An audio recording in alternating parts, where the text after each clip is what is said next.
Pues que el Señor nos bendiga a todos en esta mañana.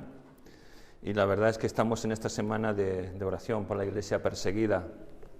No sé si os acordáis que recogimos una ofrenda para poder ayudar también a nuestros hermanos en la India que estaban necesitados por lo del COVID y también porque el gobierno no les estaba ofreciendo ninguna ayuda porque eran creyentes en Jesús, porque eran cristianos y encima están siendo perseguidos, ¿no?, por las otras religiones que hay dentro de la India. Y quería leeros, antes de empezar la predicación, pues la carta de agradecimiento que nos han enviado. Dice: queridos hermanos, os enviamos esta carta para daros las gracias de todo corazón por haber participado en la reciente campaña de huchas. Muchas han sido las iglesias que, como vosotros, han sumado a esta iniciativa. Vuestra recaudación, cuyo importe ascendió a X dinero, sumada a las demás iglesias participantes, hará posible que Puertas Abiertas alcance a más de 2.500 cristianos en la India y se les proveerá de un pack de ayuda humanitaria que además contiene literatura sobre cómo prepararse para la persecución. El 24 de marzo de 2020, con el fin de evitar la propagación del COVID-19, el gobierno indio decretó un confinamiento nacional, el mayor del mundo, que hizo que 1.300.000 personas se quedaran en casa. Sin el apoyo de iglesias y cristianos comprometidos como vosotros, ministerios como el de Rachet, que lleva alimentos de emergencia a creyentes afectados por la pandemia y el confinamiento, no habían sido posibles. Por un momento, dicen, pensaban en la India, nuestros hermanos de la India, por un momento nos sentimos desesperados. ¿Cómo podríamos llegar a ellos? Les damos gracias a Dios porque teníamos teléfonos y otros dispositivos con los que podíamos conectar. No estaban seguros de qué comerían al día siguiente. Cuando llegamos a ellos con paquetes de comida, muchos de ellos comenzaron a llorar y a decir que era la respuesta a sus oraciones. Agradecieron al Señor diciendo: vosotros habéis sido enviados por el Señor en tiempos cruciales, y esto ha fortalecido nuestra fe en Él porque ha respondido a nuestras oraciones. Vuestra ayuda ha hecho posible que colaboradores locales de Puertas Abiertas como Rachet tengan los recursos necesarios para bendecir a tantas familias de cristianos que, además de sufrir persecución por su fe, hacen frente a la pandemia. Por ello, en nombre de nuestros hermanos de la India y de Puertas Abiertas, os decimos muchas gracias con amor en Cristo Jesús. Amén. La verdad que es muy bonita, ¿verdad? Y el hecho de que entre las iglesias de España y de otros sitios hayamos podido ayudar a tantas personas en la India, a tantos hermanos nuestros que no conocemos, pero que sabemos que ellos también están orando y dando gracias a Dios por nosotros, por la ayuda que le hemos brindado. Y ahora, sin más, me gustaría hablar de lo que el Señor ha puesto en mi corazón en esta mañana. Iba a ser otra predicación, pero al final el Señor me guió a lo que os voy a compartir en esta mañana. Y me gustaría hablar muy brevemente del sentir que Jesús tuvo para con nosotros, los hombres. Y para ello tenemos que leer en la palabra, en el libro de Filipenses, en el capítulo 2, versículos 4 y 5, son dos versículos muy cortitos, y dicen así: no mirando cada uno por lo suyo propio, sino cada cual también por lo de los otros. Haya, pues, en vosotros este sentir que hubo también en Cristo Jesús. Amén. Vamos a orar para que el Señor pues, nos bendiga en esta exposición.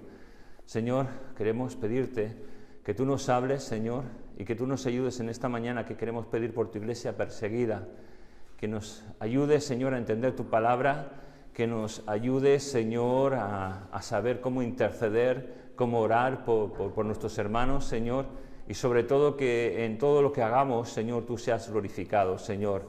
Habla a nuestras vidas, habla a nuestras mentes, habla a nuestros corazones.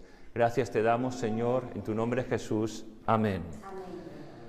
En estas semanas en todo el mundo se está orando por la iglesia perseguida y mi propósito es compartir un poco el ejemplo que son nuestros hermanos, el valor que tienen y de por qué hay hombres y mujeres y niños que padecen por amor a Jesucristo, que están dando su vida, que unos mueren degollados, otros mueren enterrados, otros a tiros, apuñalados, pero que dan su vida por amor a Jesús. Y esto, la verdad es que a nosotros nos tiene que hablar y nos tiene que llamar la atención para poder orar por ellos y para pedir por ellos para que su fe no falte. Sea el resultado que sea que vivan, sea que mueran, pero que su fe sea una fe persistente en Cristo Jesús. La verdad es que el mundo se divide en dos facciones. No vamos a entrar en política, vamos a entrar en el tema, en el ámbito espiritual. Y esas dos facciones se dividen en los hijos de Dios y los hijos del diablo. Y es así de claro. Y la verdad es que a lo mejor es muy fuerte lo que estás escuchando, lo que vas a escuchar, pero hay esas dos facciones, no hay un término medio en el mundo. No están los de en medio, los que ni para un lado ni para otro, no. Solo hay dos facciones, o eres un hijo de Dios o eres un hijo del diablo. Claro, en el momento que el hombre cayó, fue destituido de la presencia de Dios y perteneció al rey de este mundo, a Satanás. Pero en ese mismo momento en que el hombre cayó, hubo un remedio, Jesucristo, para reconciliar al hombre que pertenecía a Satanás, para reconciliarlo con Dios, para traerlo otra vez con Dios. Y la verdad es que tú y yo antes éramos hijos del diablo. No sé si lo sabías, pero tú y yo pertenecíamos al diablo. Hasta el momento en que Cristo entró en nuestras vidas como nuestro Salvador, como nuestro Redentor, y todo eso cambió. Dejamos de pertenecer al diablo para pertenecer a los hijos de Dios. Y fíjate que Jesús, hablando con los sacerdotes, con los escribas, con los fariseos en el templo, les dijo que eran hijos del diablo.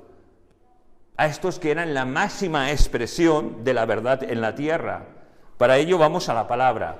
Juan capítulo 8, versículo 44, dice así: vosotros sois de vuestro padre el diablo, y los deseos de vuestro padre queréis hacer. Él ha sido homicida desde el principio, y no ha permanecido en la verdad, porque no hay verdad en él. Cuando habla mentira, de suyo habla, porque es mentiroso y padre de mentira. Caray, es el padre de la mentira. Es un homicida. Y es un homicida porque a nosotros que le pertenecíamos nos engañaba, nos mentía, diciendo que vivíamos muy bien sin Dios y sin esperanza, que en el mundo lo teníamos todo. Pero ¿sabes una cosa? Nos estaban mintiendo, porque todo lo tenemos en Cristo Jesús. Y sin Cristo no tenemos nada. Por lo tanto, nuestro lugar como hijos del diablo, ¿cuál era? ¿El vivir una vida cómoda en la tierra? Sí, pero el final, ¿cuál era? Vivir apartados de la presencia de Dios en el infierno. Caray. Y mira, vamos a seguir leyendo. Primera de Juan capítulo 3, versículos del 8 al 11, que dice: el que practica el pecado es del diablo, porque el diablo peca desde el principio. Para esto apareció el Hijo de Dios, para deshacer las obras del diablo. Amén. Y sigue diciendo: todo aquel que es nacido de Dios no practica el pecado, porque la simiente de Dios permanece en él y no puede pecar, porque es nacido de Dios. En esto se manifiestan los hijos de Dios y los hijos del diablo. Todo aquel que no hace justicia y que no ama a su hermano no es de Dios. Amén. ¿Sí? Pero fíjate, hay una cosa que aquí dice que me llama, que me chirría, que te puede pensar, si me has escuchado bien o lo has leído bien, que te puede llamar mucho la atención. El que es hijo de Dios dice, vamos a ver, todo aquel que es nacido de Dios no practica el pecado. Pero caray, si yo peco, si tú pecas. Pero, ¿sabes? Nuestra inclinación ya no es hacer el pecado. Cuando pecamos nos sentimos mal y sabemos que hemos obrado mal y pedimos perdón a Dios. Y procuramos no volver a caer en lo mismo una y otra vez, sino que pedimos fuerzas a Dios para que Dios nos ayude para andar conforme Él quiere que andemos. Pero es que, a pesar de que esto es así, hay algo más maravilloso. Y es que Jesús pagó por nuestros pecados pasados, por los presentes y por los futuros. En Él está completa la salvación de nuestras almas. tenemos que andar en santidad porque a eso a Dios le agrada. Pero la salvación fue comprada en la cruz del Calvario a un precio altísimo, la vida del unigénito Hijo de Dios, nuestro amado Jesús. Y la verdad es que yo creo que todo esto tenemos que entenderlo bien, porque muchas veces esto es el ABC del cristianismo, y si no lo entendemos, yo creo que a veces estamos un tanto perdidos. Mira, un ejemplo que te quiero poner era Pablo. Pablo creía hacer lo correcto delante de Dios, pero ¿qué estaba haciendo? Perseguir a los cristianos. ¿Os acordáis? El primer mártir que estuvo delante de Pablo, Esteban. Y él pensaba, Pablo, que estaba haciendo lo correcto, dejando que apedrearan a Esteban. Pero estaba yendo en contra de Jesús, hasta que Jesús vino a su vida para revelarse como el Hijo de Dios. Y entonces Pablo tuvo un encuentro con Jesús en ese camino a Damasco. Yo creo que casi todos los que estamos aquí hemos tenido un encuentro con Dios, ¿verdad? Camino hacia donde fuera hemos tenido un encuentro. Jesús ha salido a nuestro encuentro y podemos decir gracias, Jesús, por salir a nuestro encuentro. Gracias por habernos salvado. Gracias por habernos redimido. Y mira, yo creo que, y esto que a veces es tan difícil de entender, yo creo que es tan simple.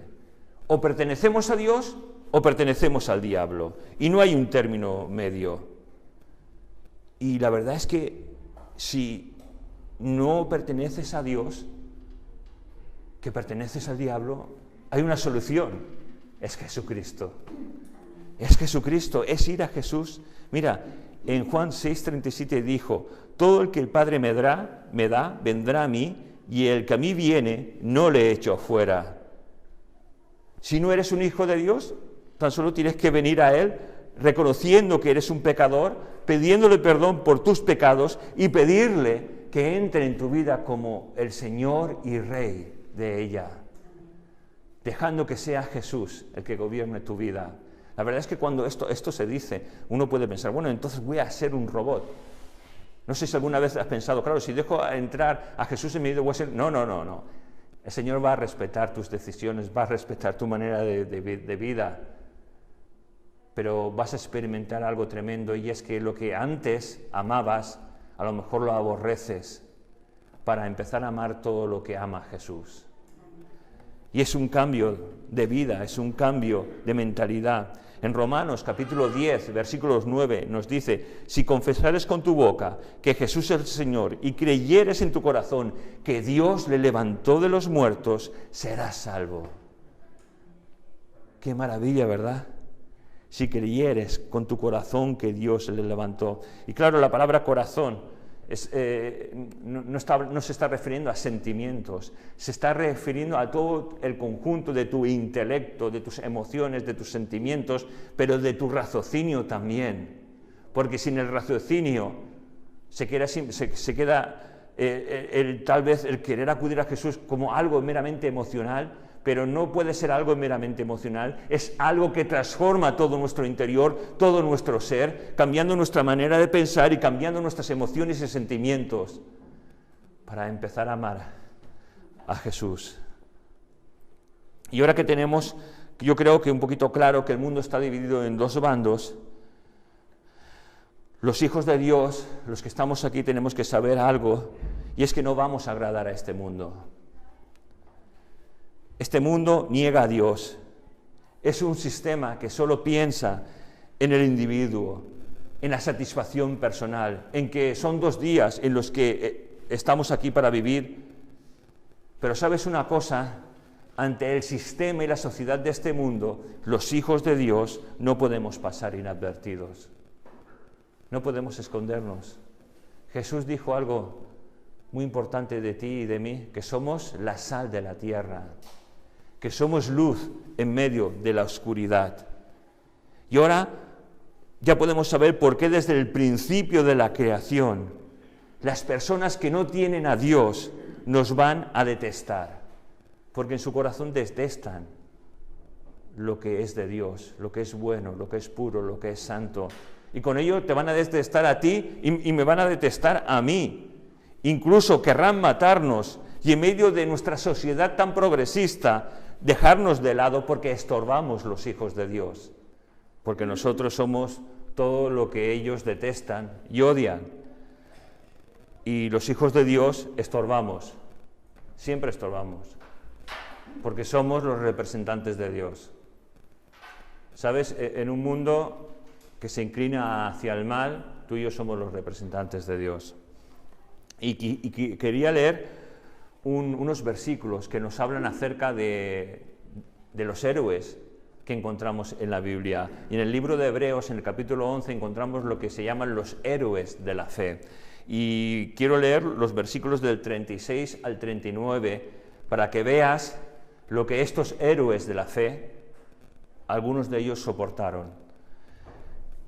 Hebreos capítulo 11, versículos del 36 al 39 dice: otros experimentaron vituperios y azotes, y a más de esto, prisiones y cárceles. Fueron apedreados, aserrados, puesto a prueba, muertos a filo de espada, anduvieron de acá para allá, cubiertos de pieles de ovejas y de cabras, pobres, angustiados, maltratados, de los cuales el mundo no era digno, errando por los desiertos, por los montes, por las cuevas y por las cavernas de la tierra. Y todos estos, aunque alcanzaron buen testimonio mediante la fe, no recibieron lo prometido.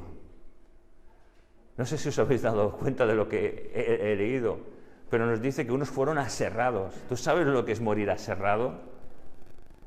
A filo de espada más o menos es rápido, pero aserrados hasta que el dolor llega a su clímax máximo en tu vida y pierdes la conciencia, estás sufriendo de dolor. Qué terrible, qué muertes tan terribles, pero aún hay más, porque en esta parte última dice: y todos estos, aunque alcanzaron buen testimonio mediante la fe, no recibieron lo prometido. Caray. Pero si remontamos a los versículos 13 y 16, nos dice: conforme a la fe, murieron todos estos sin haber recibido lo prometido, sino mirándolo de lejos y creyéndolo y adulándolo y confesando que eran extranjeros y peregrinos sobre la tierra, porque los que esto dicen claramente dan a entender que buscan una patria, pues si hubiesen estado pensando en aquella de donde salieron, ciertamente tenían tiempo de volver, pero anhelaban una mejor, esto es, celestial, por lo cual Dios no se avergüenza de llamarse Dios de ellos, porque les ha preparado una ciudad. Amén. Qué maravilloso, ¿no? Tenían la fe de recibir aquello que Dios les había prometido, pero aún no viéndolo, lo creyeron, por fe. Y esa fe les hizo enfrentarse al vituperio, al dolor, al escarnio que sufrieron por amor a Jesucristo. Y hay algo maravilloso, es que dice Dios mismo que no se avergüenza de llamarse Dios de ellos. Qué maravilla, ¿no? Nuestros hermanos que están sufriendo hoy en Oriente, que están sufriendo en China, que están sufriendo en India, en Indonesia, en África, Dios dice que no se avergüenza de ellos. De nosotros a lo mejor sí. Digo yo, ojalá no se avergüencen tampoco de nosotros, ¿no? Pero de ellos nos avergüenza, porque viven y experimentan su fe, una fe real, una fe increíble. Y es increíble ver que tanto nuestros hermanos del pasado como nuestros hermanos del día de hoy no están apegados a estas cosas materiales, lo que entendemos por lo que hemos leído en la palabra. Es cierto que como nosotros trabajan, tienen sus ilusiones, casarse, formar una familia, tener tal vez un hogar donde criar a sus hijos, llevar a sus hijos a que estudien. Ilusiones como nosotros, pero ¿sabes una cosa? A lo mejor esas ilusiones no llegan nunca, porque dan su vida por amor a Jesucristo. Y en nosotros está el pedir por ellos. La verdad es que demuestran que aman más a Dios que las cosas de este mundo, que su mirada está puesta en Jesús, en esa patria celestial, que no es nuestra patria terrenal, es la patria celestial que todos anhelamos, que no es durante unos años, sino que nuestra patria celestial es por la eternidad, por los siglos de los siglos. Y increíble ver cómo nuestros hermanos tienen puesta su mirada en esa patria celestial. Ojalá tú y yo tengamos nuestra mirada puesta también en esa patria celestial, porque es tan fácil que la iglesia que no está siendo perseguida se involucre dentro del sistema de este mundo, dentro de las cosas que este mundo nos quiere dar. Y habiendo visto todo esto, ¿y cuál era el sentir de Jesús? Que nos dice en el primer versículo que hemos leído, donde hemos basado todo esto, que dice, no mirando cada uno suyo lo propio, sino cada cual también por lo de los otros, haya pues en vosotros este sentir que hubo también en Cristo Jesús. ¿Qué vamos a hacer? Porque la verdad es que, a pesar de que vamos a orar por nuestros hermanos, por la iglesia perseguida, algo tenemos que hacer en nuestras vidas. ¿Estamos viviendo simplemente o estamos viviendo la vida que Dios quiere de ti y de mí? Podemos vivir, podemos trabajar, podemos formar una familia, podemos llegar a ancianitos, podemos morir, pero ¿es eso la vida de un hijo de Dios? Y la verdad es que yo no creo que esa sea la vida de un hijo de Dios, sino que la vida de un hijo de Dios es experimentar a Dios cada día, en nuestros quehaceres diarios, es experimentar a Dios en el trabajo, es experimentar a Dios en los estudios, es experimentar a Dios haciendo la compra, es experimentar a Dios en nuestros sueños, es experimentar a Dios en nuestras relaciones, es experimentar a Dios y vivir para Él, no vivir ya para nosotros, sino vivir para Él. No mirando cada uno por lo suyo propio. Pero cuando miramos por lo nuestro propio, tan solo, ¿sabéis lo que somos? Unos egoístas. ¿Y qué es un egoísta? Lo busqué en el diccionario y dice, es la actitud de quien manifiesta un excesivo amor por sí mismo y que solamente se ocupa de aquello que es para su propio interés y beneficio, sin atender ni reparar en las necesidades de los demás. Somos egoístas, vivimos solo para nosotros, pensamos solo en nuestra familia, pensamos solo en nuestros hijos, pensamos solo en nosotros, o pensamos en vivir para Dios, en agradar a Dios y hacer la obra de Dios en la tierra. Y ojalá sea esto último, porque si no, somos unos egoístas que no vemos más de nuestras propias narices. Porque lo que creo que hoy tenemos que aprender es que nuestra mirada tiene que estar en la patria celestial que nos espera, no en esta patria terrenal en la cual tú y yo vivimos, sino en todo lo que Jesús nos ha prometido. Y Jesús ha dicho que va a preparar moradas, o sea, va a preparar un sitio para que podamos vivir allí con Él en el reino de los cielos. Caray, es como la mujer embarazada que espera esos 9 meses para dar a luz. Puede ser un parto bueno, puede ser un parto traumático, doloroso, pero se experimenta la vida cuando el bebé nace. Y es así, nosotros estamos durante X tiempo viviendo en este sistema materialista, en este sitio precioso, maravilloso que Dios creó para el hombre. Pero mientras que estamos aquí, tenemos que hacer la voluntad de nuestro Padre Celestial. Pasaremos por un trauma, ¿o no? El trauma se llama la muerte. Puede ser dolorosa, puede ser traumática, puede ser buena, pero cerraremos los ojos y cuando los abramos estaremos con nuestro Señor. ¿No es maravilloso eso? Porque la gente que no conoce a Dios, que no pertenece a la familia de Dios, que no es un hijo de Dios, cerrará sus ojos y se levantará en un sitio traumático por toda una eternidad. Jesús se despojó de su gloria. No podemos tener excusa, tenemos que vivir para nuestro Dios. Jesús, siendo Dios, se despojó de la plenitud total de su gloria. para hacerse un hombre, para dar su vida por ti, por mí, para que hoy pudiéramos estar reconciliados con Dios. Qué maravilla, ¿verdad? Jesús oró por Pedro para que su fe no faltara. Y nosotros tenemos que ser imitadores de Jesús. Pablo dijo, sed imitadores de mí como yo soy de Cristo.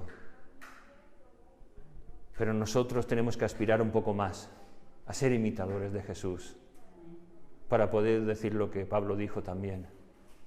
Y en ese ser imitadores de Jesús tenemos que orar para que la fe de nuestros hermanos no falte, para que el Señor los bendiga, para que el Señor los fortalezca, para que el Señor los guarde, si a Él le place. Y hoy es lo que vamos a hacer en esta mañana. Vamos a orar, vamos a pedir por esa iglesia que está sufriendo, pero que está avanzando más que nunca. Vamos a orar por nuestros hermanos y vamos a, por medio de ello, dar la gloria y la honra a nuestro Señor. Que el Señor nos bendiga.